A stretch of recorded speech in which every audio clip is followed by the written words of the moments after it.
my name is Carson Frohlich, and this is my partner Sarah Haney. Today we're going to be going over cochlear implants. I will be discussing what a cochlear implant is, what it is used for, as well as the parts of a cochlear implant and what they do, and then as well as the benefits of cochlear implants, also the factors that can affect the success rate of a cochlear implant. And then Sarah will be going over FDA approval, the qualifications, the cost, and etc. So with that, we'll begin. So what is a cochlear implant and how does it work? So a cochlear implant is a small device that can provide sound for individuals who are deaf or hard of hearing. This can be individuals who have either moderate to severe hearing loss, sensorineural hearing loss, or profound hearing loss. Early intervention is always the best, especially for kids, as there are young kids and babies wearing them now, so the earlier you get qualified and fitted for one, the better. It is important to note that it does not completely restore hearing, rather it is just used to provide a representation of speech so that the individuals will be able to recognize speech and be able to communicate with others and have access to that. So with that being said, it is a surgical implant. So from what I've heard and read about, it is a very mild surgery. And it takes about a whole month for the surgery, the rehabilitation, and stuff like that for you to be able to fully use your device. What the surgery does is the surgeon will cut through your bone up here and into your mastoid bone. They will then find your facial nerves and find an opening through there that will allow the electrode array to run through and go through your articular bones and into your cochlea. And then from there, the surgeon will then cut through your skin and then place the receiver/stimulator on through your skin, and then the transmitter will magnetically connect through that.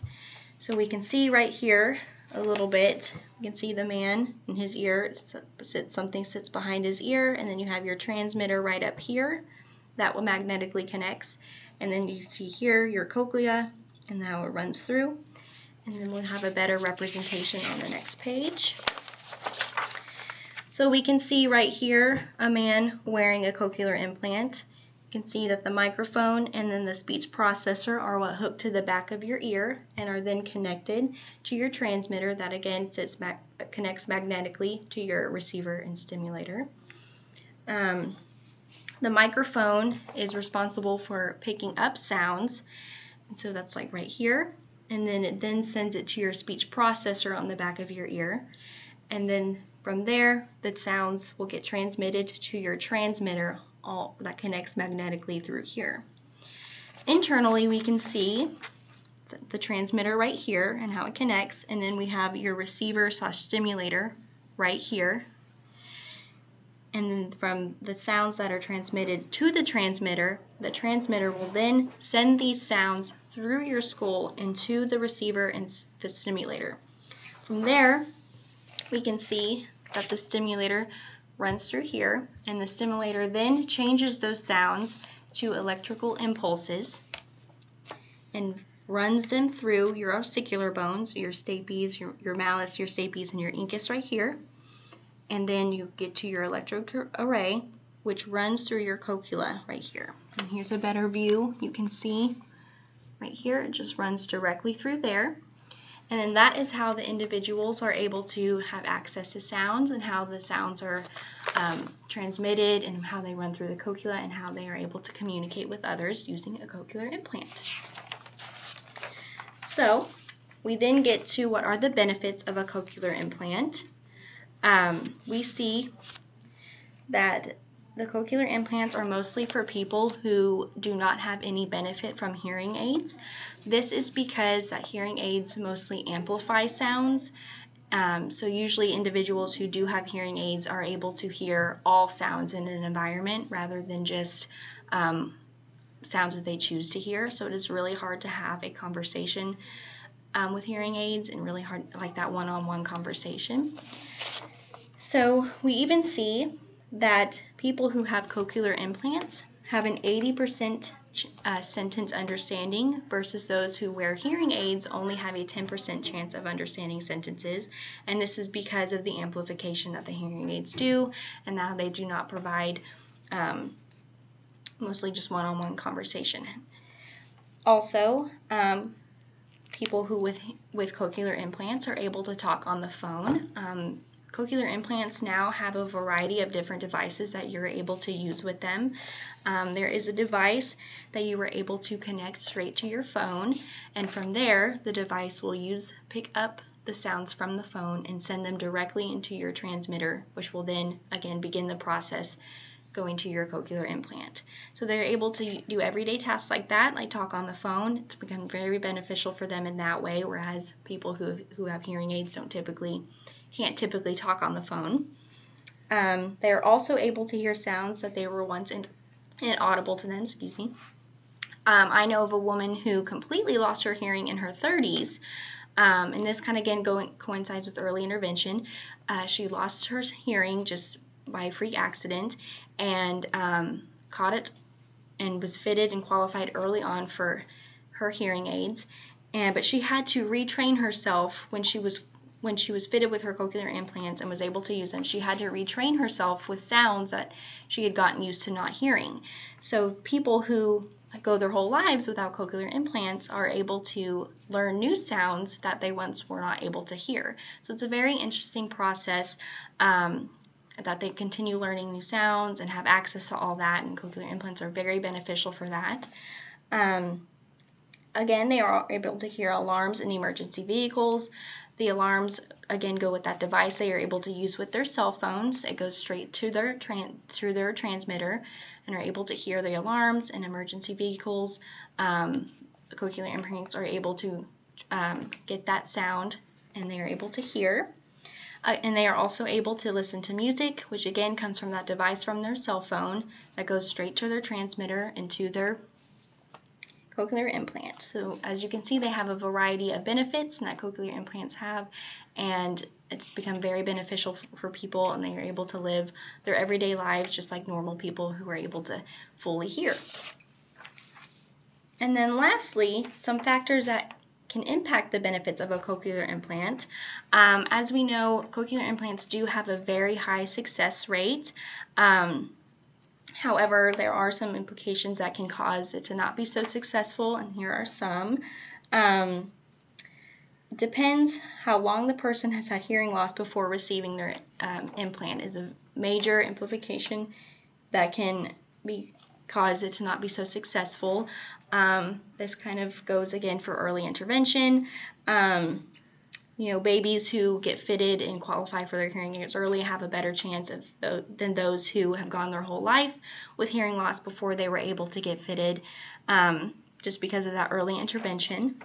And again, the severity of hearing loss, this kind of goes with, we know that as time goes on, your hearing gets worse, and again, it goes with early intervention. So as soon as you're able to, before it gets any worse, to get fitted and try to get qualified, and then that'll increase your chances of becoming successful with a cochlear implant. And then how often they are used, the cochlear implants, this kind of goes directly for children. As we know, children tend to be a little bit more self-conscious than adults, and not everybody has a cochlear implant, so when they see a lot of children who typically don't, that makes them not want to wear their own cochlear implants with fear of standing out. And so it's very important that children wear their cochlear implants, because this will increase their chances of being successful and getting all those benefits that cochlear implants provide. And this also kind of goes with when they are going through their qualification, and it does need to be an understanding that they do need to wear these implants on a daily basis in all hearing environments. Also, the condition of the cochlear implant and inner hair cells. There are some circumstances where the cochlear implant, the cochlea itself isn't fully developed, and so that again affects the benefit of a cochlear implant, as the electrode array is supposed to directly run through the cochlea. Inner hair cells, this kind of goes with how many are damaged and how many are not. That has a major impact on the benefit. And also other diseases, some being autosclerosis, which is defined by abnormal bone growth. This can affect the benefit as it kind of gets in the way of the path that the electrode array is supposed to go in. And then also acoustic neuroma, which is defined as non-cancerous tumor growths, which again, these tumors will get in the way of the path that the electrode array is supposed to take into the cochlea. And then lastly, Meniere's disease, which is defined as fluid in the inner ear. This becomes very impactful and can affect the benefit because it won't allow the electrode to fully be able to go into the cochlea. So with that being said, they do have their implications. And it needs to be understood that all of these can affect the benefit and the success rate. And so with that being said, we'll bring it on to Sarah. Okay, so who gets cochlear implants? So the FDA first approved cochlear implants in the mid-1980s to treat hearing loss in adults. Since 2000, cochlear implants have been FDA approved in children, beginning at 12 months. And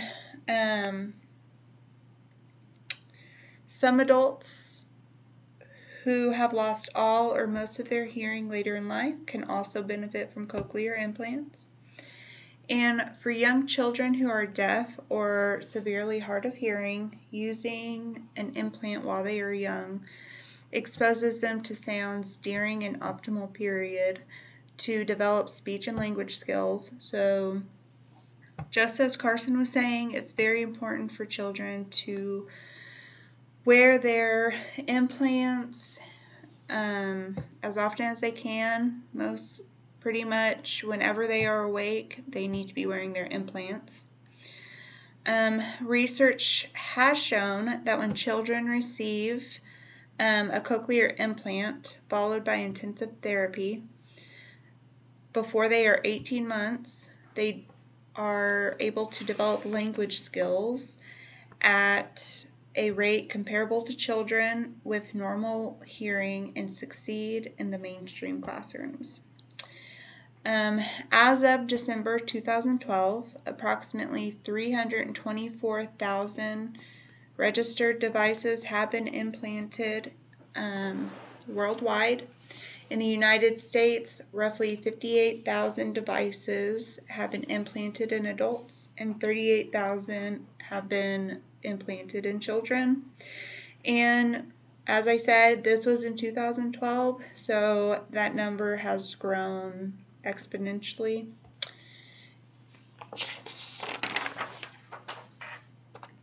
So for adults to be a candidate for cochlear implants, they must have a moderate to profound sensorineural hearing loss in both ears. They must have limited benefit from amplification, which is defined by preoperative scores, test scores of less than 50% sentence recognition in the ear to be implanted, or less than 60% in the opposite ear. They must have a 3 to 6 month trial with appropriate amplification, and they have to have limited benefit from hearing aids. They must have a strong support system, and they must be motivated to undergo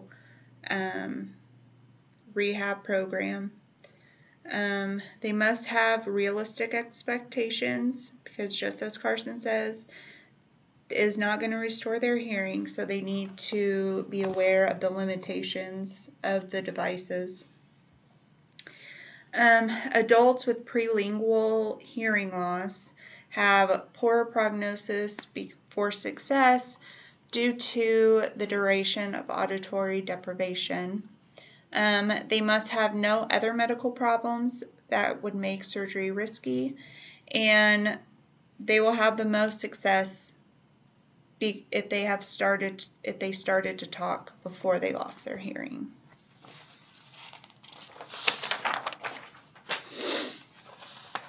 So for children to be a candidate for a cochlear implant, it is more difficult to determine, so team approach is critical when trying to decide if a child is eligible for one. For children younger than 2 years of age, they must have a 3-month trial with hearing aids. And then if they're older than 2 years, then they have to have a 6-month trial with hearing aids. The trials can be cut short if there's medical reasons such as meningitis, because cochlear ossification sets in quickly, so they need to get that done. For younger children, little to no progress in auditory development with appropriate amplification and audiological habilitation. So audiologists usually go by the rule of not making 3 months progress in 3 months' time. For older children, they must have a less than 30% speech recognition rate score, and motivation and expectations of family need to be appropriate. Family must be 100% on board with ensuring the child wears implants and attends therapy programming appointments. These appointments are very intense, so they need to be aware that they need to go to every meeting, they need to be there the entire time, and they need to do it outside of the program or outside of the meeting, because that's where they're going to get the most success, is outside of these rehab appointments. Communication mode does not determine candidacy, but success depends on emphasis of auditory skill development.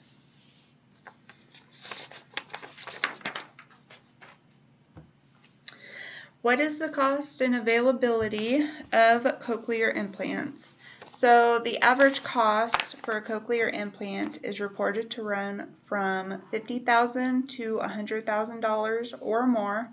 It is very expensive, but many of the health plans and are now providing coverage benefits, and those without insurance, there are programs that they can go through to get funding for the cochlear implant procedure, the processor, and related services. So even though they're expensive, they are available to everyone.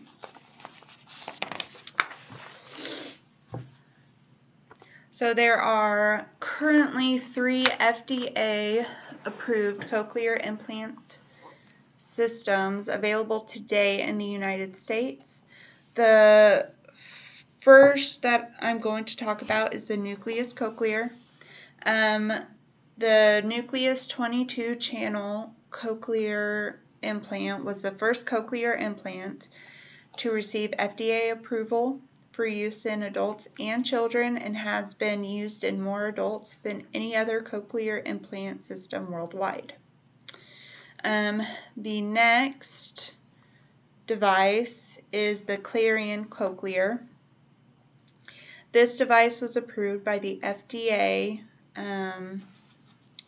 for adults to use in 1996 and for children to use in 1997.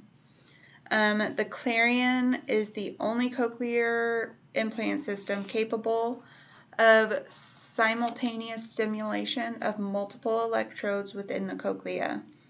The Clarion is distributed by the company called Advanced Bionics, and they have developed and are currently testing a high-resolution processing strategy for the C2 cochlear implant. Although this new programming software has been FDA approved for both adults and children, general release of the software is still pending. When the high resolution mode is implemented with the device, the Clarion system should be capable of reaching the fastest stimulation rates of any of the commercially available cochlear implant systems. And finally, the Medel Cochlear, or MEDEL Cochlear, has the capacity to provide some of the most rapid stimulation rates of any of the cochlear implant systems currently available. This device has 12 electrode pairs that are inserted deep into the apical regions of the cochlea.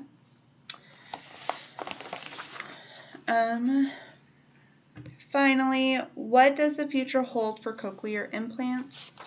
The NIDCD supports research to enhance the benefits of cochlear implants. Scientists are exploring whether using a shortened electrode array inserted into a portion of the cochlea can help individuals whose hearing loss is limited to higher frequencies while preserving their hearing of lower frequencies. And researchers are also looking at the benefits of pairing a cochlear implant in one ear with either another implant or hearing aid in the other ear. So that is our presentation.